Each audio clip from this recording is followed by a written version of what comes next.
What does the Iran war mean for Ukraine? Right now, the U.S. is burning through its missiles so fast in the Middle East that the Washington Post reports the Pentagon is considering redirecting weapons that were meant for Kyiv over to the Middle East. I'm David Levitz. Thanks for joining me on DW. Let's take a look at the situation. According to the Washington Post, U.S. forces have fired over 850 Tomahawk cruise missiles in nearly a month of fighting with Iran. Some analysts say that's about a quarter of all Tomahawks stockpiled by the U.S.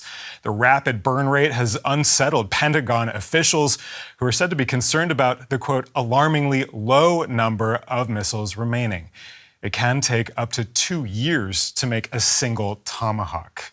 So replenishing U.S. stocks could take several years. Does that mean the U.S. is now going to back down on its commitments to Ukraine?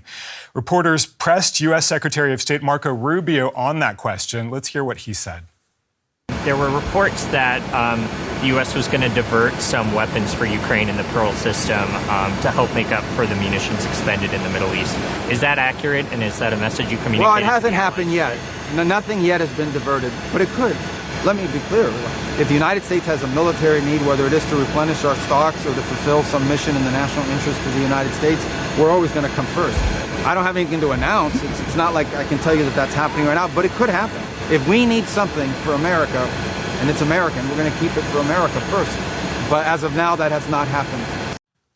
I'm going to be talking more about this with Michael Kimmage, director of the Kennan Institute in Washington, D.C. That's a research institute that focuses on former Soviet countries.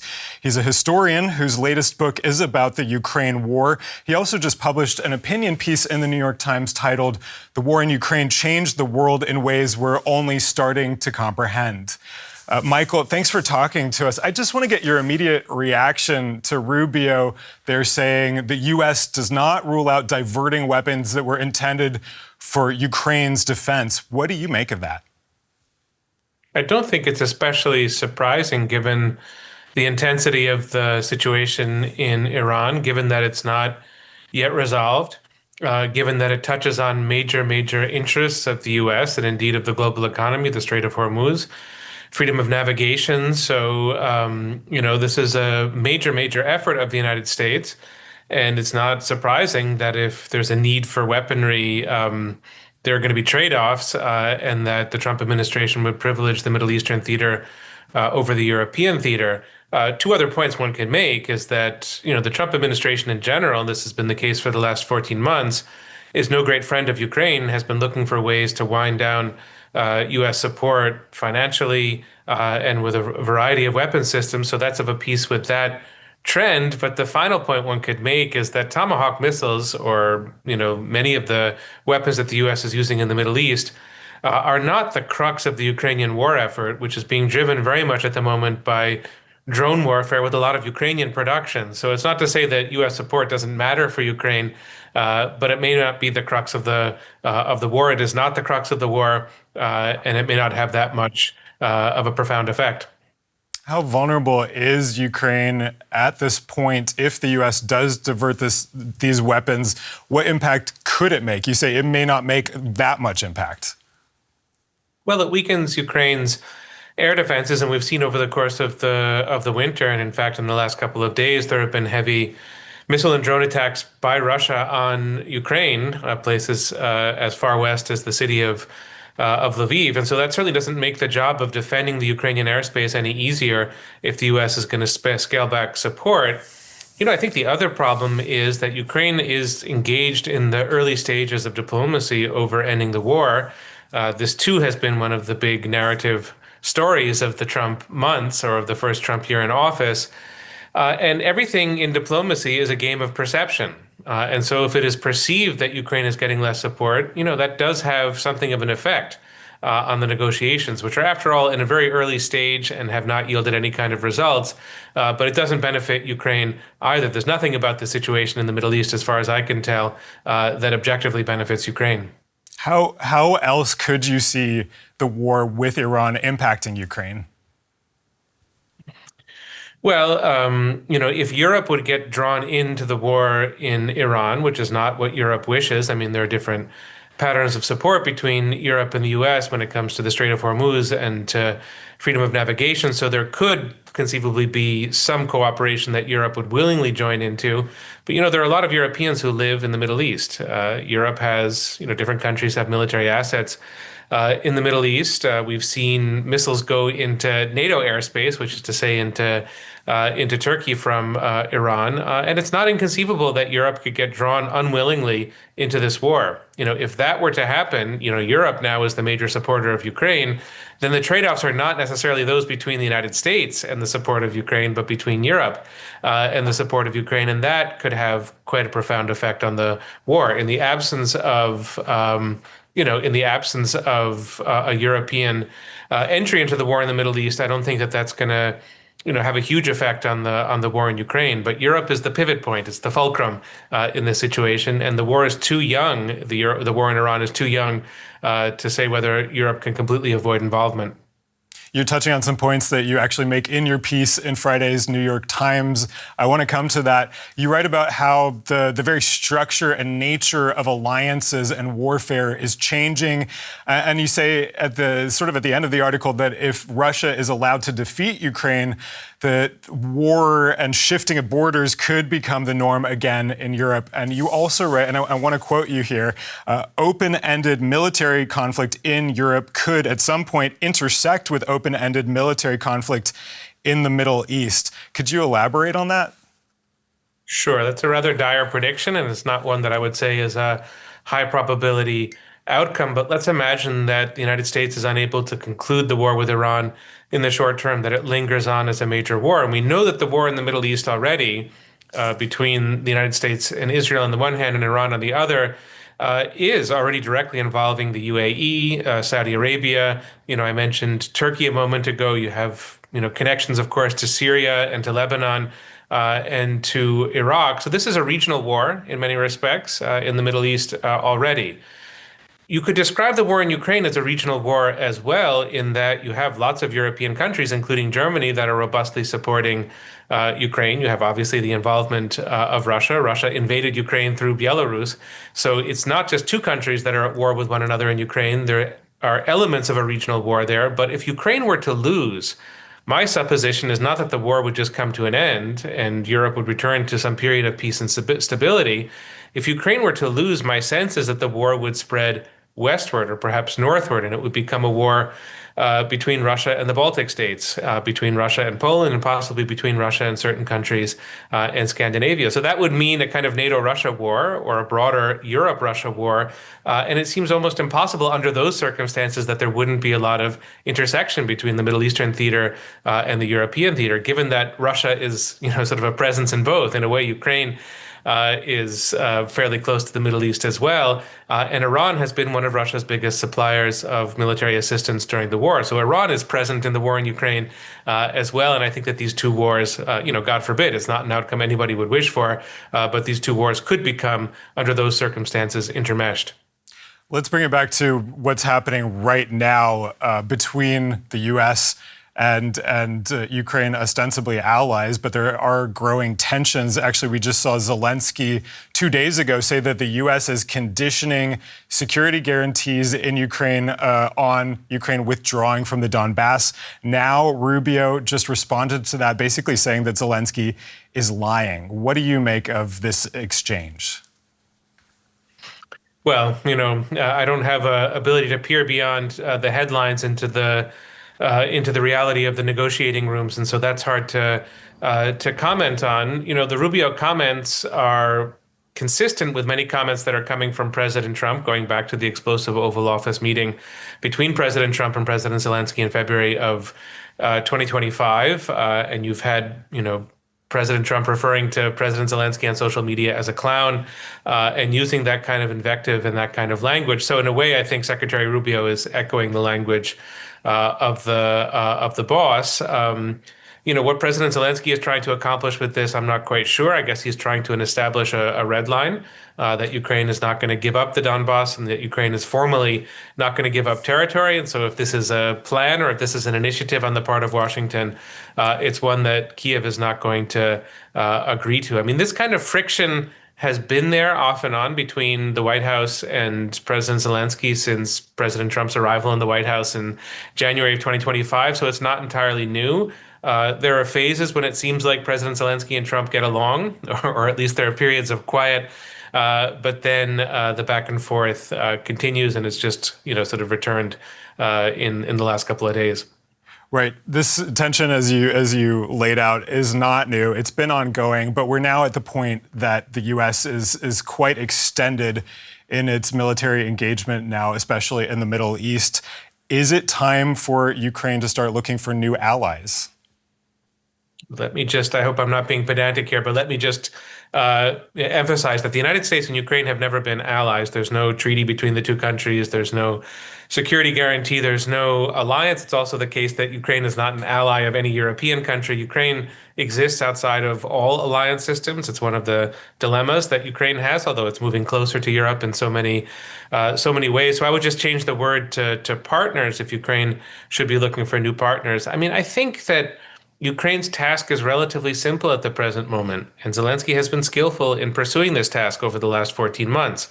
What President Zelensky needs to do is not, on his part, to irritate President Trump to the extent that President Trump ceases the very important contributions of the U.S. to the Ukrainian war effort. And those contributions are targeting and intelligence sharing. So Ukraine is cooperating with the world's most sophisticated military in ways that really benefit the Ukrainian war effort. And there are also forms of cooperation between the CIA and Ukraine that have been ongoing, in a way have intensified actually in the second Trump term. So Zelensky's job is just not to break that. And not to be the cause of a decision that President Trump might make to just abandon Ukraine entirely. Now, of course, President Trump could do that by his own volition. It's not really within Zelensky's power to control that, but Zelensky has to keep that going for as long as possible. But should Ukraine be thinking about a plan B and looking for alternatives? Absolutely.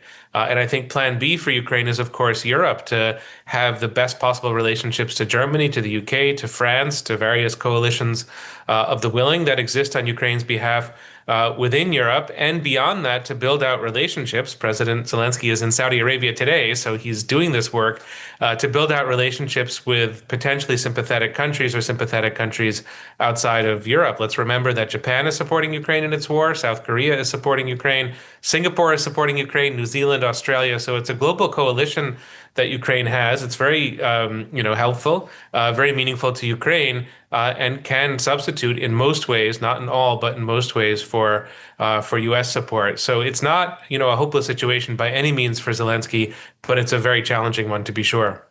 Mikhail Kimmage, thanks so much for your time. My pleasure. What does the war in Ukraine have to do with this new war in the Middle East? Well, Germany's Foreign Minister Johann Wadephul says there's a common denominator, and that is Russian involvement. Putin cynically hopes that the escalation in the Middle East will divert our attention from his crimes in Ukraine. This strategy must not succeed. We can see very clearly just how closely the two conflicts are linked. Russia is clearly supporting Iran by providing information on potential targets. And let's talk now with Mikhail Alekseev. He's a professor of political science at San Diego State University, originally from Ukraine. Mikhail, we just heard Wadephul there say that Putin wants the world to focus now on the Middle East, not on Ukraine. Does a shift in focus really endanger Ukraine? It certainly makes the situation much more difficult for Ukraine. It has already benefited Russia in major ways.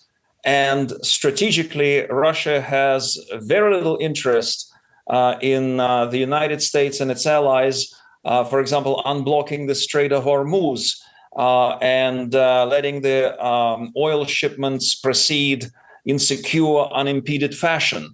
We already have seen the U.S. administration lift sanctions on Russia selling its oil for 30 days. It also lifted India's ban on, allowed, that is, India to lift its ban on Russian oil purchases, as was part of the agreement before between the United States and India concerning tariffs and trade. We even now see a delegation of Russian parliamentarians visiting Washington.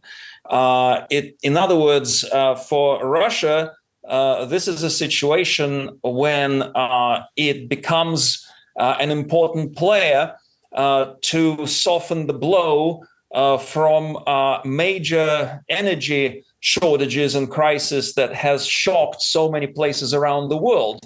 And Russia has been providing Iran with significant assistance. I want to talk about that. There are actually multiple reports that Russia is sending drones now to Iran, which Moscow denies. But if these reports are true, could that weaken Russia's capabilities, sending these drones over to Iran? Well, in as much as it may weaken some of Russia's capabilities, it also increases Russia's standing in the economic arena. It gives it more money for the war chest. It gives it more money to sustain the economy, to keep the war machine going, and to beef up production. So what it may divert, for example, to Iran will be compensated for by what it may gain from obtaining additional revenues from these energy sales. Do you see other ways the war in the Middle East could now impact on Ukraine? Well, there are some positive ways as well and some negative ways. The major negative way is that till about mid-March at least, the United States used almost 1,000 Patriot interceptor missiles to counter Iranian ballistic missiles and drones in the region. And U.S. allies who have significant supplies of Patriot systems and similar air defense capabilities have also been using them at a high rate. And so that, of course, creates the danger that the United States may divert supplies that were intended for Ukraine originally to the Middle East. But that's where Ukraine came in. And the hope is that by providing some of the advanced and much cheaper and efficient technologies in exchange for those systems, Ukraine perhaps can benefit a little bit in beefing up its defenses against Russian ballistic missiles. But Mikhail, how important are those U.S. military supplies really for Ukraine? We heard a little bit earlier that Tomahawks, for instance, some of the missiles that the U.S. is considering diverting to the Middle East may not actually be that important to Ukraine's defenses at this point. Do you agree with that? Actually, mostly I don't, because we have seen this kind of discussion unfold since the war began. And often it was when the Western allies were not willing to provide some equipment to Ukraine, that they would say that Ukraine doesn't really need them. Famously, for example, with F-16 airplanes, that the emphasis then was, no, we need to provide Ukraine with Abrams tanks, which didn't prove to be all that effective considering the drone capabilities. But Ukraine, if you look at the balance of military capabilities between Ukraine and Russia, and you look at the balance of economic capabilities between Ukraine and Russia, the simple fact is that Ukraine needs anything it can get.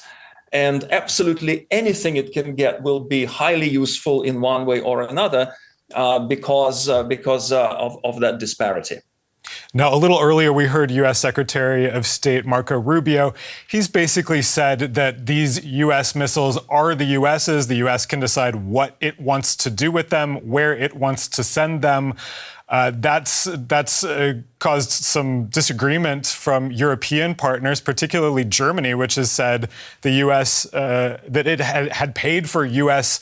weapons for Ukraine, and it certainly expects them to be delivered to Ukraine. What do you make of this fighting between partners over who is sending what to Ukraine and whose missiles these are? Well, in a big sense, it reflects what scholars of international relations have known for a long time, that in times of crisis and times of tension, national interest comes first. and states become increasingly more selfish to protect themselves. And so when we see the situation with the United States in Iran, the United States doesn't want to be beholden to anybody else. And that's just how, unfortunately, international relations unfolded over centuries. So I think what hopefully will take place is that so far we know that the deliveries to Ukraine continue. We hope that this will be a wake-up call in some ways for Europe and the United States to increase production, to increase joint efforts with Ukraine, to beef up its military capabilities, to engage other countries like Ukraine is engaging Saudi Arabia in a new defense deal in the Middle East, and bring out more collective effort to keep Ukraine sustained and keep its defenses going, because ultimately whole European and global security is at stake there.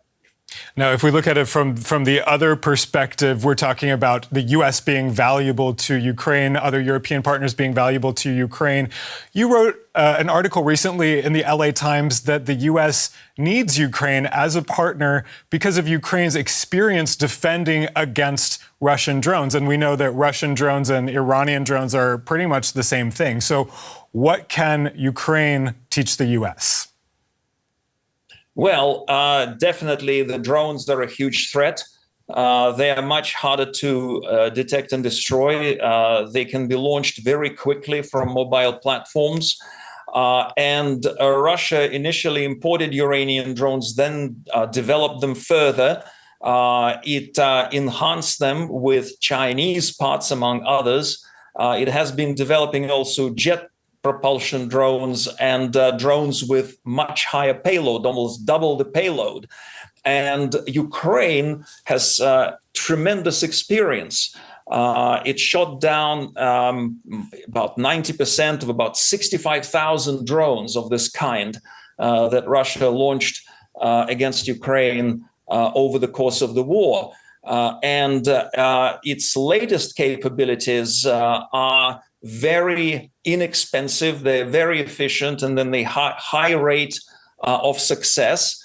And that is super important because right now where Iran has some advantage is what is known as the cost-benefit ratio. The kind of systems that the United States and its allies have been using to shoot down those Ukrainian drones are significantly more expensive than the drones that Iran is using. And Ukraine has generated experience. It also studied mass production of these bullet systems. It also, let's not forget, it also was the birthplace for the United States to develop some of the anti-drone technologies, the MEROP systems, but the United States doesn't have all that many of those systems to pitch against what Iran may potentially have.